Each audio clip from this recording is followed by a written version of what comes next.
தடைகளை தாண்டி வளர்ச்சியை நோக்கி 2024-25 நிதியாண்டிற்கான தமிழ்நாடு அரசின் நிதிநிலை அறிக்கை. சமத்துவ நோக்கில் மகளிர் நலம், கலைஞர் மகளிர் உரிமை திட்டம், 1,15,00,000 குடும்பங்களுக்கான ரூபாய் 13,720 கோடி நிதி ஒதுக்கீடு. இந்திய யூனியன் முஸ்லீம் லீகிற்கு சென்ற முறை கொடுத்து வென்று சிறப்பாக பணியாற்றி கொண்டிருக்கிற ராமநாதபுரம் தொகுதியையே மீண்டும் எங்களுக்கு தந்து உதவ வேண்டும் என்ற கோரிக்கை இந்திய முஸ்லீம் லீகின் சார்பாக நாங்கள் வைத்தோம். முதல்ல அதை வைத்ததோடு இன்னொன்னையும் சொன்னோம். கண்ணியத்திற்குரிய காயிதே மில்லத் அவர்களுடைய காலத்திலிருந்து நாடாளுமன்றத்துக்கு நாங்கள் தொடர்ந்து லோக்சபாவுக்கு முஸ்லீம் லீக்குடைய எம்பிகளை தொடர்ந்து அனுப்பி வந்திருக்கிறோம். அதே மாதிரி ராஜ்யசபாவுக்கும் தமிழ்நாட்டிலிருந்து முஸ்லீம் லீகின் சார்பில் காயிதே மில்லத் காலத்திலிருந்து 27 வருஷம் தொடர்ந்து அனுப்பி வைத்த பெருமை திராவிட முன்னேற்ற கழகத்துக்குத்தான் உண்டு. அது சில வரலாற்று பிழைகளினாலோ அல்லது மாற்றங்களினாலோ அது இடையிலே தடைபட்டு போய்விட்டது.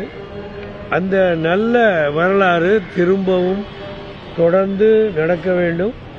அந்த நல்ல வரலாறு தொடர்ந்து நடப்பதோடு இனி வருங்காலம் முழுவதிலும் அப்படிப்பட்ட வரலாறு நீடிக்குமாறு திராவிட முன்னேற்ற கழகம் இந்திய முஸ்லீம் லீகிற்காக வேண்டி ஒரு ராஜ்யசபா சீட்டையும் ஒதுக்கி தந்தால் மேன்மையாக இருக்கும் என்று அன்போடு நாங்கள் கேட்டுக்கொண்டோம். இது அவர்கள் இந்த தேர்தலில் தொகுதிகளை மட்டுமே நாங்கள் தேர்ந்தெடுத்து ஒவ்வொரு கட்சிக்கும் கொடுத்து கொண்டிருக்கிறோம். ராஜ்யசபா பற்றி இப்பொழுது எந்த ஒரு கட்சிக்கும் நாங்கள் எந்த முடிவும் இங்கு சொல்லவில்லை. ஆக இது முடிந்த பிறகு அது பற்றி நிச்சயமாக நாங்கள் யோசிப்போம். உரிய நடவடிக்கை எடுத்து உங்களுக்கு ஆக வேண்டியது எதுவோ அதை நாங்கள் செய்ய தயாராக இருக்கிறோம் என்று எங்களுக்கு உறுதிமொழி அளித்திருக்கிறாங்க. அந்த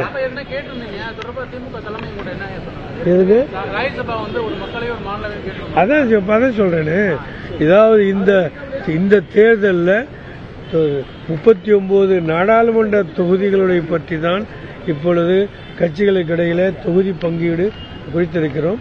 ராஜ்யசபா பற்றி இந்த தொகுதி பங்கீட்டில் எந்த முடிவும் நாங்கள் எடுக்கவில்லை. எந்த கட்சியோடும் எந்த தொடர்பும் கொள்ளவில்லை. இல்ல நீ கேட்ட கேள்விக்கு சொல்றேன். ராஜ்யசபா பற்றி இப்ப எந்த முடிவும் எடுக்கவில்லை என்று சொல்லியிருக்கிறோம். ராமநாதபுரம் தொகுதியில் இந்திய முஸ்லீம் லீகின் சார்பாக மிக சிறப்பாக 5 ஆண்டு காலமாக பணியாற்றி கொண்டிருக்கிற நவாஸ் கனி எம்பி அவர்களே தொடர்ந்து அந்த தொகுதியில் போட்டியிட வேண்டும் என்று முஸ்லீம் லீகிலே உள்ளவர்கள் மட்டுமல்லாமல் ராமநாதபுரத்திலே உள்ள அனைத்து கட்சியின் சார்பாகவும் குறிப்பாக திராவிட முன்னேற்ற கழகத்தின் சார்பாகவும் அது பரிந்துரை செய்யப்பட்டிருக்கிற காரணத்தினால நாங்களும் அதே முடிவு எடுத்திருக்கிறோம். அந்த முடிவு எங்கள் அரசியல் மேல்மட்ட குழுவில் எடுக்கப்பட்டிருக்கிற முடிவு. ராமநாதபுரம் தொகுதியில் இப்பொழுது உள்ள எம்பி நவாஸ் கனி தான் வேட்பாளராக அறிவிக்க இருக்கிறோம். இதனை விரைவில் திருச்சியில் எங்கள் பொதுக்குழுவை கூட்டி அதிலே முறைப்படி நாங்கள் அறிவிப்போம்.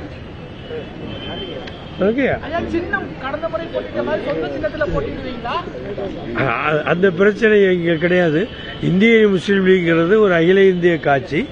ஆக எங்களுக்குள்ள அந்த ஏணி சின்னத்தில் தான் நாங்கள் போட்டியிடுவோம். அதை பற்றி பிரச்சனை இப்போ எழவில்லை. எங்களுக்குள்ள சின்னத்தில் நாங்கள் போட்டியிடுவோம். அதில் எந்த பிரச்சனையும் கிடையாது. அதை பற்றி பேசும்போது பாலு அவர்கள் மிக தெளிவாக சொல்லிவிட்டார்கள். இது அகில இந்திய கட்சி, அதற்கு நம்ம ஒன்றும் யோசனை சொல்ல முடியாதுன்னு சொல்லிவிட்டார். ஓகேயா? ஏணி சின்னத்தில் தான் நவாஸ் கனி எம்பி மீண்டும் ராமநாதபுரம் தொகுதியில் போட்டியிட்டு வெற்றி பெறுவார். உங்களுடைய ஆசையோடு. தடைகளை தாண்டி வளர்ச்சியை நோக்கி 2024-25 நிதியாண்டிற்கான தமிழ்நாடு அரசின் நிதிநிலை அறிக்கை. சமத்துவ நோக்கில் மகளிர் நலம், கலைஞர் மகளிர் உரிமை திட்டம், 1,15 லட்சம் குடும்பங்களுக்கான ரூபாய் 13,720 கோடி நிதி ஒதுக்கீடு.